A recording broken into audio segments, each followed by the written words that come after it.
Yeah. Trev, tell me, Mr. Whitehouse. I seem to be repeating myself exactly the same. Yeah. As I said, he's just partner in crime for Crooming. Yeah. And he had all the, well, he used to be with the NRMA, he used to be a cartographer with the NRMA. But anyway, he gave it up and went to the Cricket Association. Yeah, that's when I knew him. A long time ago. Yeah. So he got all the, he's got all the contacts with Cricket Australia and all the whatever, and Croomy, and they just work so hard for the club. And you can't knock him. And as a player, you know, what do you get? Must have got 7,000 or 8,000 runs. Bruce is good. Yeah, he's got a lot of runs. Let me look at my list here. 5,000 runs, 4 centuries, 18 stumpings. But we don't want to talk about his keeping because he might get a big head. Better than talking about his bowling. Yeah. As a keeper, is a good. As a bowler, is good. Good keeper. That's it. Yeah. But no, terrific. Him and Croomy. The club owes him so much debt, it doesn't matter. Yeah. So, and he'll be another one. He'll die before a club. Yeah. Although he's not playing at the moment, I really want to twist his arm to get back onto the pitch. Well, he's had knee replacements and things, hasn't he? Well, he has. So I'm hoping that's even that's his leg up. Excuse the pun. He might be able to get back on the pitch. Yeah. Well, I've had 2 hip replacements. It doesn't help. Oh, yeah. But Bruce was president for 5 years. Yeah. Again, he's always doing something on the committee. Challenging times. And like yourself, a Legend of Shires, he was our last inductor. He was in 2012. Yeah, I knew he had it, Yeah. Croom would have to be next, surely. Yeah, well, look, I'm showing my bias, but I reckon Croomy and Tomo as well. Tomo's come up with his 50th year. Oh, yeah. Well, yeah. So I think, hope we've got a couple in there. Isn't it funny, you know, like one club has got so many nominations for it and so many people who probably deserve it. As I said, they've all just stuck by the club. It's not a club you leave, you know? That's it. That's the funny thing about Bexley, isn't it? Well, George Develop. Yeah. I think the only ones we ever had leave was Jeff Armstrong and Jeff Howe. It was about the only ones you can sort of say went to another club. Yes. Yeah. And all the rest have just been Bexley boys or George's River. And just, it's pretty, pretty good. Matty, can I ask you about this gentleman? This gentleman's dear friend of mine, someone I admire and respect. Like all these legends here, responsible for bringing me to this glorious club back in 86, 87. Mr. Whitehouse, president for 5 years, Bexley Life member, inducted into, again, one of our members in the Legends of Shires, inducted 2012. He's done an enormous amount for this club. Yeah, look, I reckon second only, in my experience, to Tomo is Bruce. When Bruce came to the club, I think we just had the A and B grade sides, and he pushed heavily against a lot of opposition to get the third side in, and then the fourth side, and to build the club up to what it is today. I think there was a bit of old school view amongst some of us. If we didn't have a second ground, there was no point in having a third team. And Bruce just pushed that away and said, no, we've got to get more players involved in the club. Yeah. And 2020 hindsight, you know, he, like Roy, came along at the right time for the club and pushed the club to look beyond its A and B grade, and to say there's a whole lot of other cricketers out there that want to play Shires cricket. And then he set about finding grounds and ensuring that we got on turf. 98% of the time. There's a couple of times we had to play Syntho in fourth grade just because simply there wasn't enough grounds around, and had a lot of contacts within cricket to the point where he's now working for the New South Wales Cricket Association. Which is a job, that he's just built for, really. At the end of the day. And responsible for setting up metros as well. Correct. Yeah, it's amazing bloody history. Complete extraordinary energy, Bruce, in terms of pushing for those things to occur. Did a really good job around sponsorship. You have a look at the sort of stuff we're wearing today, with all the names on it. A lot of that started with Bruce. We probably had one or two sort of sponsors back in the old days, and Bruce went out and actively sought them and got them into the club. Extraordinary amount of commitment off the field, but he was actually a pretty good cricketer on the field too. I remember sharing a partnership with him. He talks himself down, but that is he's got 400s to his name. He's got a mountain of runs, plenty of stats. With his keeping, he talks himself down, but he was a bloody good cricketer. Yeah, well, he had to cope because he couldn't field. But that's probably fair. But his batting was actually a lot better than, and you've just rattled off some stats. 4 centuries says enough. I shared a big partnership with him one day. I think he got 175. 174. 174, You are, right. mate. Your memory is superb. No, it's not bad. Against Strathfield, at the ground next to the driving range down there, and we had a very interesting partnership because I just yelled at him to keep concentrating the whole time.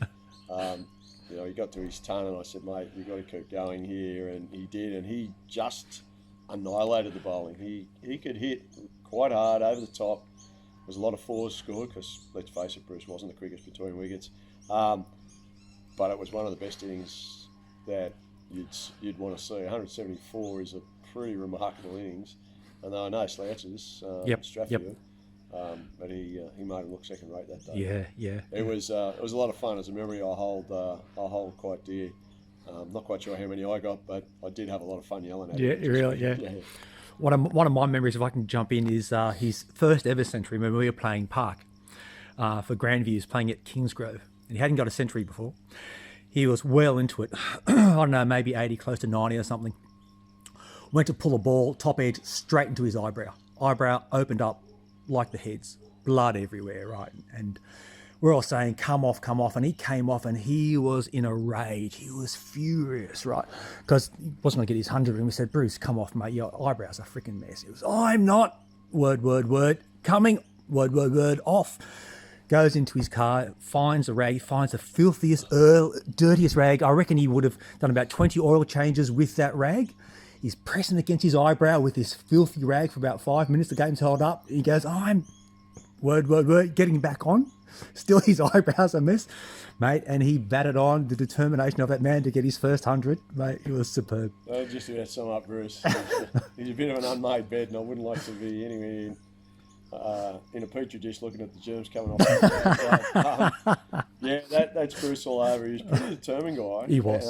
And that, getting back to what I said about how he pushed through, getting the other grades into the club. Yes. Very determined to ensure that happened, and had an enormous amount of contacts to enable not only for us to register the team, but to make sure that we had players on the park. And he just was a ball of energy in the administrative side of things. Yes.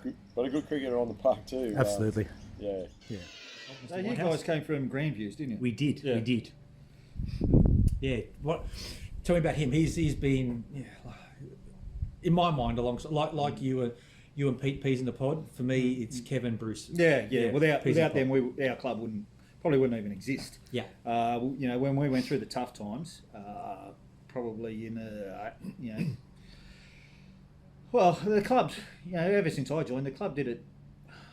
It had its ups and downs, but we were never what you'd call a strong club until we really sort of probably just before the merger. Yep. And it was, as I say, we'd made an approach to Illawong Cricket Club, and that was as much as anything. That was Bruce being proactive. Yeah. And so, okay, let's get in and see if we can get a pathway for juniors to come through, and we can strengthen our club that way. Yeah. And then, as I said, suddenly the Canterbury thing came along too, and obviously we picked up. It was a bit of a godsend for us. But but one of the reasons we were keen to get involved with them, because we were doing it a bit tough numbers wise too. We were certainly better off than them. Financially, we were starting to float, but we weren't sort of in a real strong position. Yeah. And we always struggled for a decent second ground. We had Bexley Oval. Yep. But Harold Fraser wasn't a great solution. Yeah. Because we're sharing it with St George Vets, and so often we had to, third grade or fourth grade have to play on a Sunday. Yes. So when the opportunity, came, the situation with Canterbury came up, we were all over it because it, one, increased our playing numbers, which we were only just going to scrape by to get enough to get 4 teams on the field. That solved the problem of the second ground. Yeah. And by having 2 grounds there, you run your canteen and you just make money hand over fist. And strengthens the club financially. So Bruce was there for all of that, and again he was heavily involved with them, because to get that Canterbury thing together, it took a lot of work. And Bruce was was probably the driving force. Roy was obviously heavily involved too. Me not so much, but I was sort of whenever we went to meetings, we made sure there was the three of us. Put on a front of solid. Give the impression that we're a strong club. And by we'd already had meetings with Cricket New South Wales about the Illawong thing as well. So it was almost a continuation of those.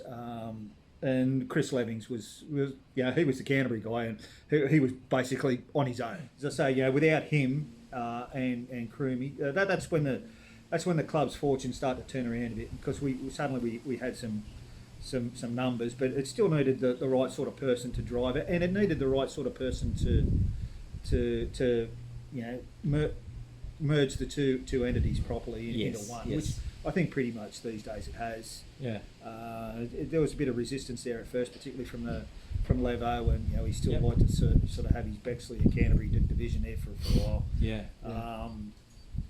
But through Bruce, well, at that stage it was Bruce and Kevin, and Bruce and Roy, and then it became Bruce and Kevin. Sort of they were the driving force through that. As I say, without them sort of steering the ship, I doubt that our we could have just sort of curled up and folded. Told you that story about.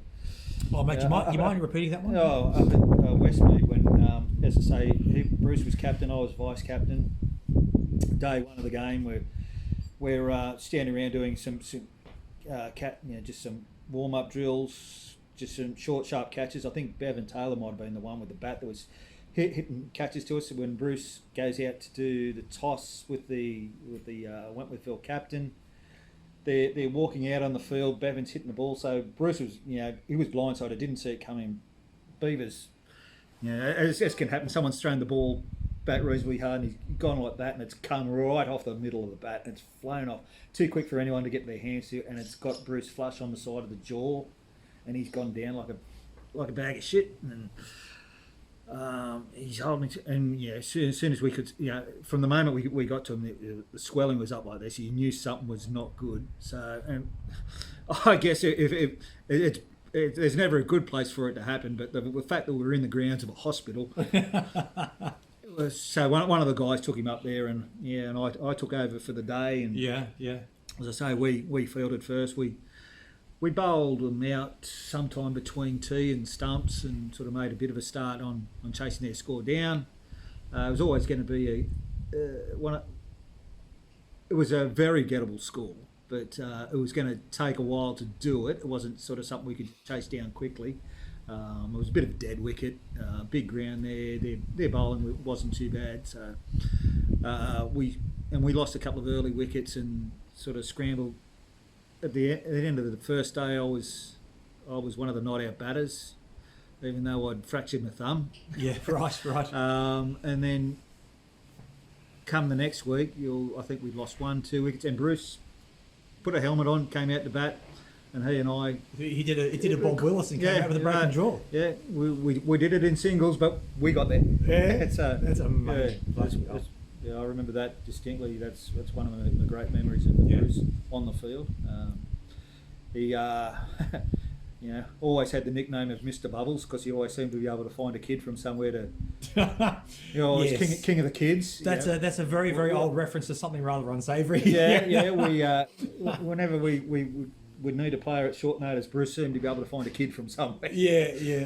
So after he'd done that a few times, suddenly he was king of the kids, and you got the Mr. Bubbles nickname. Well, tell me something. I've had Bruce skipper me for more times than I can even tell you. But if Kev's Captain Cranky, Pete's Captain Sensible, what would you call Skipper Whitehouse? Actually, I just the other day, this thing, I don't know if you've seen what's going on with the guy that used to catch North Melbourne Football Club, Dean Laidley, and what's going, he's cross-dressing and taking drugs and all like that. And, he's in a fair bit of strife with the police at the moment. And they were asking players about him. They said he always had the nickname of the Bible. And what do you call him Bible? Because he's so hard to read. I guess Bruce would almost be like that. Really? Okay. You follow what he said, but you didn't always understand why. He seemed to have thoughts of his own. He was effective. He's got the record there. So he's won at least one, probably maybe even more premierships for the club. Yeah.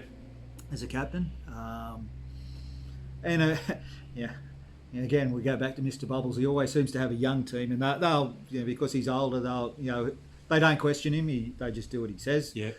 Sometimes I was that fourth grade side that I was talking about where he was captain and I was vice captain. As I say, I was his vice captain. Sometimes I'd scratch my head. I'd stand there with Robbie Southwell or Bevan Taylor or one of the other senior players, and we'd scratch out, what the hell's he doing? But more times than It worked. Yeah.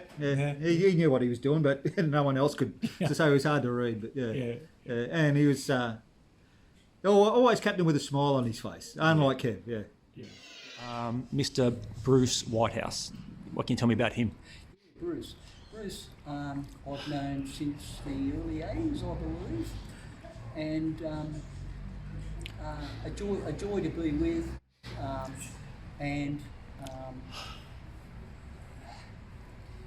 a joy to be with on and off the field.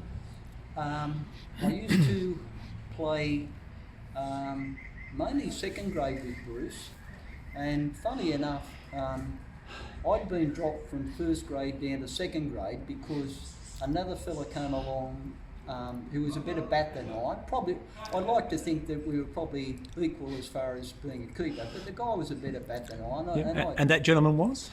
Neville Fernando. That's right. He was the inaugural Georges River inductee as a life member. Yes. Yep. Yes. And a very good friend of mine.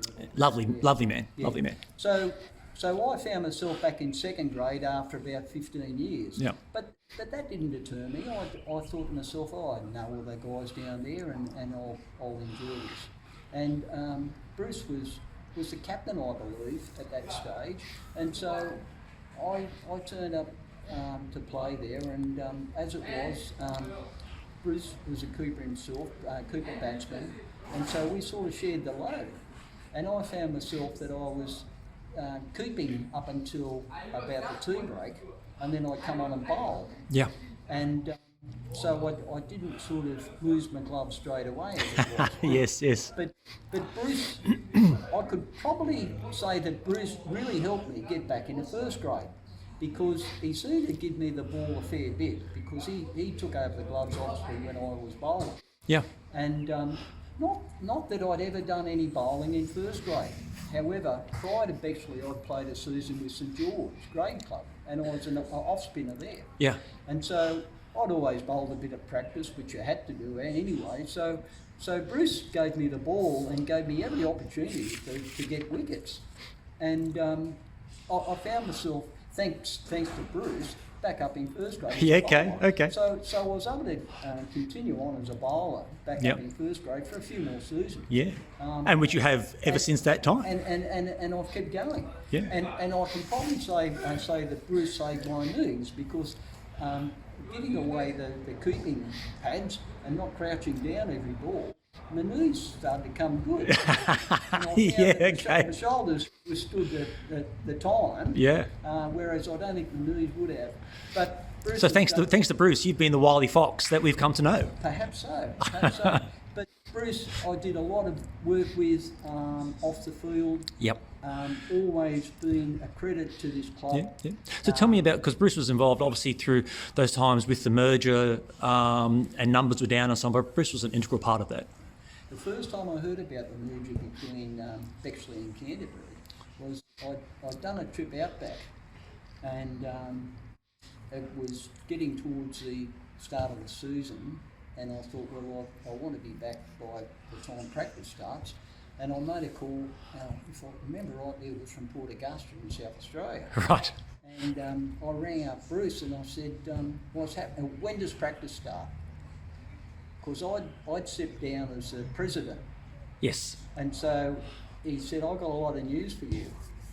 And he then told me about the merge with Canterbury, and my first reaction was that, oh, that's funny because we never really got on with Canterbury. But when I weighed it up and the fact that we got extra grounds and whatever, I'd sort of cooled down and thought to myself, well, this is going to be good for the club, and it has proved so.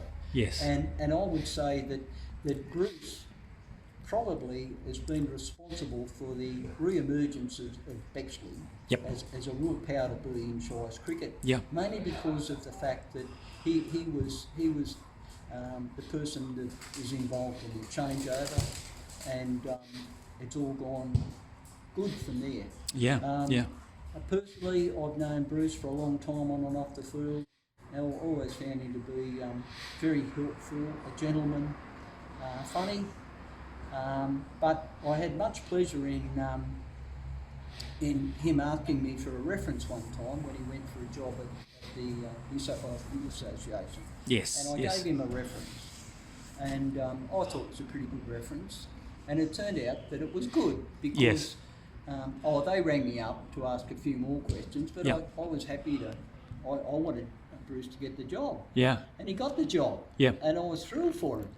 And then I found out later on that he declined the job because of, I might have been the monetary value or whatever. I think he was working with NRMA at the time. Yeah.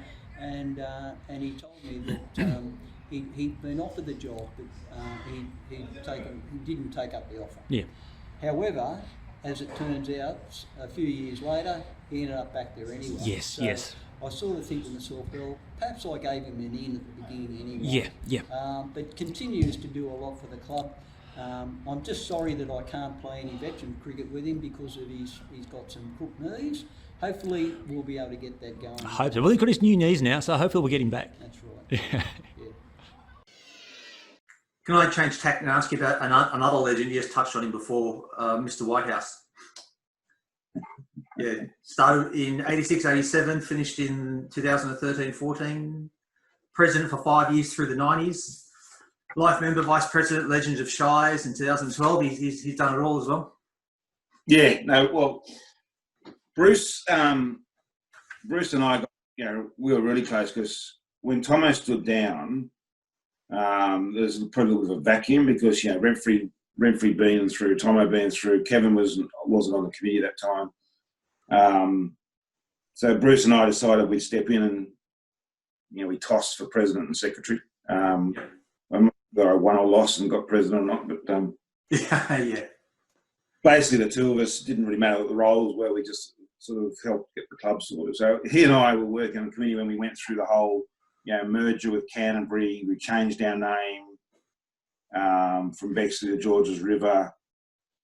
So all that happened in that period when I was president with him. Yep. So we were working very close in all that. So we went from 1 ground to 3 grounds. We got all the Canterbury guys. We changed their name, changed their kit, got clothing, all those sort of things. And he's just one of the funniest guys I know. Like he still greets me by saying "I love you." So if I walk into South Wales for something now, I still hear this voice come out from 3 rows away. "I love you." Well, I not a booster bowl, but sadly he seemed to say that to quite a number of people. Yeah, I know. He's a bit of a floozy that way. He's a bit of a tart. What made it was he'd come into meetings I was in and kiss me on the cheek as well. So that was always a nightmare. But he's just one of the nothing phased Bruce. He just took on mountains of work. Yes. And it was probably when I stood down, which the time was right because I hurt my eye and I couldn't play anymore and all that sort of stuff. He's the only reason I probably hung around was mainly just to stay in contact with Bruce more than anything else because we were very close. But he's just one of those guys that seems to attract all the jokes too. So he was always very good for a gag, a nickname, or a joke, or a bit of fun, and took it quite well. Yes. He went through all. He was a keeper, and then he went through all the problem with his knees, and so that stopped. And you know, when you think back, one of the last sides I was involved in, we had Trevor Davies who couldn't move, Paul Thomas who was 600, Bruce Whitehouse who couldn't move, Kevin Renfrew. Like we had the oldest team in the history of cricket. We didn't have anyone who could. Right. You know, I think Kevin was our quickest guy, followed by the rest of us were all sort of geriatrics trying to keep it together. And Bruce was captain when we won our 4th grade premiership. So Yeah, beautiful. He's a really good leader as well. Yes. But yeah, no, could bat, scored some big runs early on. Went He through had a bit some of a big lean- innings, yeah. went through a bit of a lean trot later on when I was there, but yeah, he was as well. Obviously, he was there for the enjoyment, not just for the cricket. But he's one of the best guys I've ever met. Yeah. Mr. Whitehouse, quite a handsome man. Big nose. Yes. I'll be serious first. I just spoke about Tomo and I said he was the heart and soul of the club, and if it wasn't for him, the club possibly wouldn't be in the same position. Well, Bruce is the modern day Tomo. When you say modern day, it started in the 80s, so maybe it's not that modern. But when Bruce started, we had 2 teams. He came along, we had a 3rd team. Not long after that, we had a 4th team. He's got the Bruce Whitehouse Memorial awning at Hutcho. We've got practice wickets on Bland, all as a result of Bruce's hard work in getting grants and manipulating the grants accordingly Right. for the club not to be out of pocket with those enhancements. The awning, for the sun sets directly in your face as you're watching Hutcho. So for those of us that played there before the awning came along, it was a pain. And the greatest compliment he got was reluctantly from Chris Levings, who said, "Shit, I've been playing down here for 20 years. We never thought of trying to get an awning up here." So, yeah, the simple things are generally the best things. But if it wasn't for Bruce's drive with expanding the club, we couldn't have progressed in the Shires cricket. When we first started, Epping had like 3 teams in, well, it was C grade and D grade then. Yeah.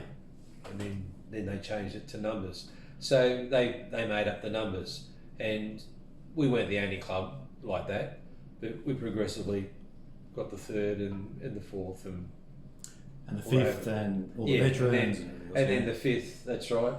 And then the 5th with Tim Creer and the Metro Cup is involved with the running of those.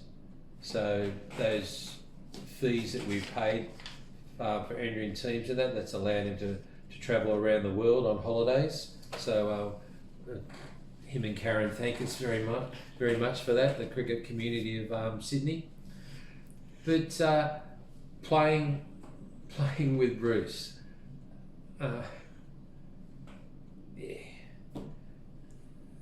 very ordinary wicketkeeper, very ordinary bowler. But I'm sad to say he's taken more wickets than me. But that was because he was selfish and would bowl himself as captain, whereas I wouldn't. Quality 5th grade side we played in one day out at Linfield, and he opened the bowling. What? And he actually took wickets, so it was it was very embarrassing. Never heard the end of that. Yes, it was very embarrassing. And but as we know, Brett Lee says his pace, a lot of it comes from his arse and the power he has in his arse. And we do know that Bruce has a very fat arse, and maybe that maybe he should have been a fast bowler. But for his batting, very solid, very capable batsman, but conditions had to be right. If the captain won the toss and it was just a little bit, doing a little bit, maybe a little bit soft, didn't he go on and have a whinge? Oh, you've sent me in. And it's not. How to get him out was easy. You just a little bit short, above the hip, and you got a bloke in there, in close, and he just pop it up there because he worried it might hit him in the ribs. And you had that much fat there, so it wasn't going to get through and hurt him anyway. So, not very good at all. We've had some players go on and do some things at high level, play first grade. Had someone play for New South Wales. Bruce was never going to do that. So what he did was he got into work for the Cricket Association and sucked up something fierce to the umpire's appointments chief, and has somehow jagged first grade umpiring, and will tell you that he's the best umpire to come out of this club, and that's not saying much. Tomo beats him as an umpire. Tomo never gave any of us out, but yes, Bruce fancies himself as an umpire, and again, overseas trips have been sponsored by Sydney Cricket and paying him to be an umpire, and he didn't really do a very good job umpiring for us. He never really seemed to attract any players to the club, even though he tried hard. But he couldn't get anyone to come along and play for us. But a very good man, a great man for the club, and he's on the Shires subcommittee. He's a legend of Shires cricket. Yes. So that was well deserved. Certainly didn't get it for his cricketing ability, but for his administration and his umpiring, he certainly did. He did was very good at stacking lower grade sides and won a couple of premierships, so that was good. And yet you look back at one of those sides, I think it might have been the fourth grade side, and I think every one of them played first grade at some stage. So he was pretty good at that. But yeah, always reliable, and our wives were worried about us at stages with our relationship, because we were always on the phone to one another, and that was because we were a couple of captains running the selections of the sides, and this was before the internet and mobile phones, so the only way you could get in touch with someone was to ring them on their home number, or if it was during the week, their work number, yep, or go and knock on their door. And so we would spend a lot of time, one of us would get a call saying so-and-so is out, so we'd have to ring the other one and see what can we do to shuffle it up. Bruce was a lot softer than me, and people would be pulling out of a Saturday morning, and they knew not to ring me, and they would ring Bruce. And so that was the only criticism that I have of it. He's a little bit too soft with some of these blokes in their selections.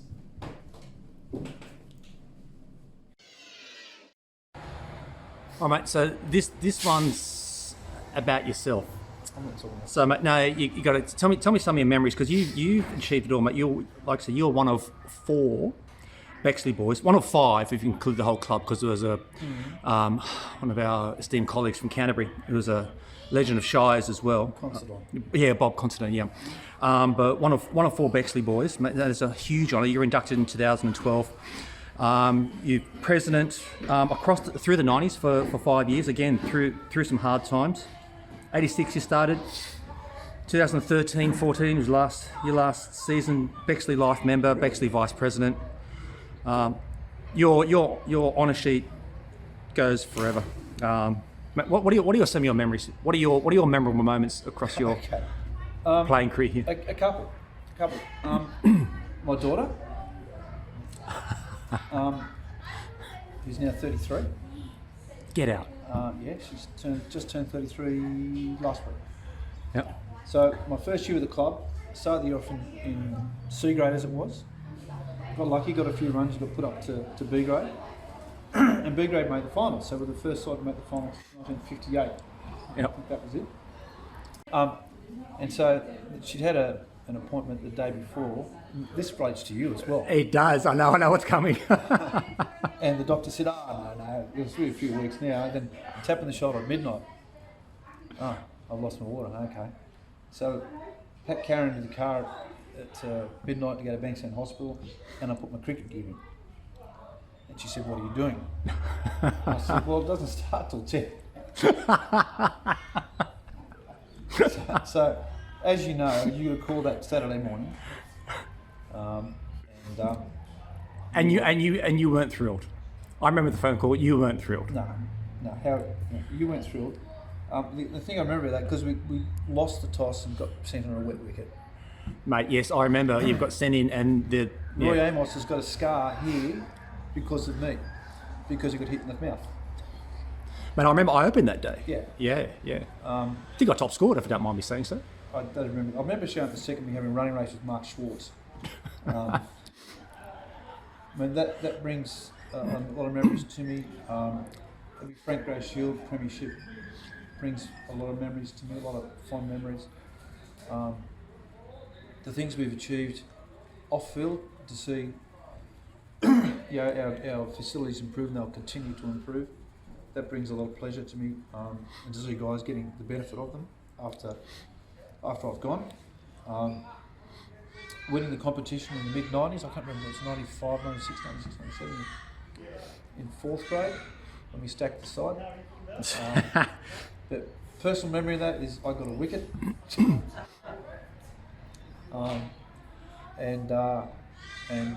We got 320. I think South Sydney, as they were, was 6 for 50, and these two guys was blocking. It was an hour before lunch. I said, give me the ball. Yeah. Put everyone in close and went out the fence and hit it down Tony Payno's throat. And that was my end of my spell. Perfect. But I did take advantage. I ended up getting, I think, 30-something wickets in Shires. Mate, and tell me about you got 4 centuries. Yeah, got lucky. Yeah. Oh, please. That's good fun. Mate, 139 catches, I should say, and 18 stumpings. When you got big gloves, you can do that. Yeah. Mate, you've done well. I used to field a short leg without a helmet. I think I even got hit once. Here. And I said to the bloke, at least you say fucking sorry, as I walked off the field. I'm like in Strathfield. Other than that, I didn't get hit. Yeah. Which is amazing. So.